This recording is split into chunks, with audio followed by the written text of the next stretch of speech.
Ano bang meron? Ba't di mo ko kayang pansinin?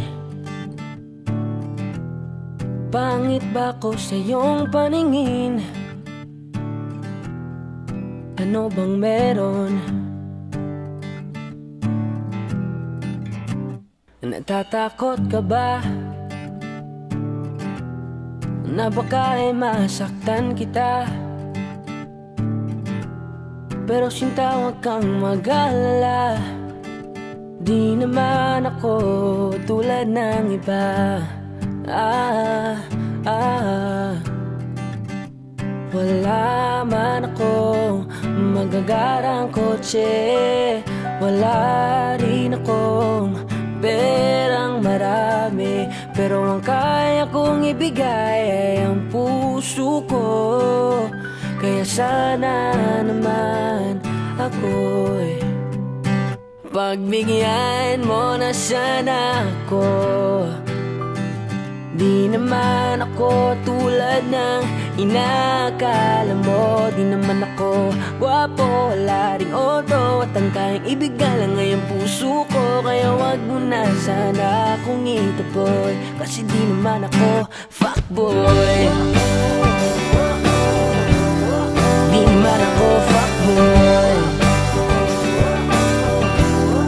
Di naman ako fuckboy. Nagsimula ito sa FB nung makita ko larawan mo, akala ko anghel at nananaginip lang ako. Kaya dali-dali at inad na din kita. Lumipas ang ilang saglit at ako'y inaccept mo na. Laking tuwa, bumilog ang mata, sobra ang saya. Agad akong nagchat sa'yo, parang mapansin mo na naging magkaibigan tayo. Mabilis ang pangyayari, kaso nga lang hiya. Nung ang feelings ko'y sinabi, sabi ko gusto kita, di nagpaligoy-ligoy pa. Kaso lang tumanggi ka, kesyo may nalaman ka. Mga bali-balita lang na hindi naman totoo. Fuckboy man loloko, tsaka sinungaling daw ako. Pagbigyan mo na sana ako.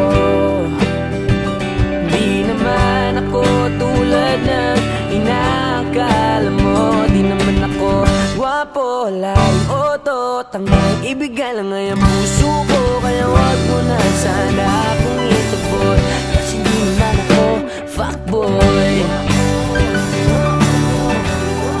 Di naman ako fuckboy. Di naman ako fuckboy. Hirap daw kasi magtiwala, hindi din madali ang maniwala sa mga pangako na maaari kong bitawan. Kaya sana naman ay paniwalaan.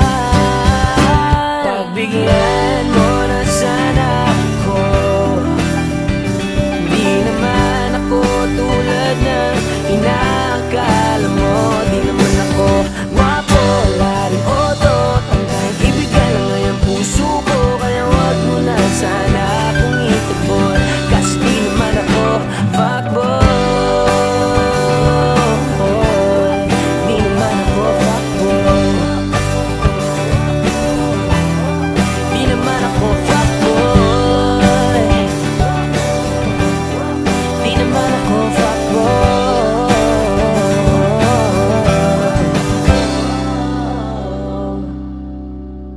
Pagbigyan mo na sana ako.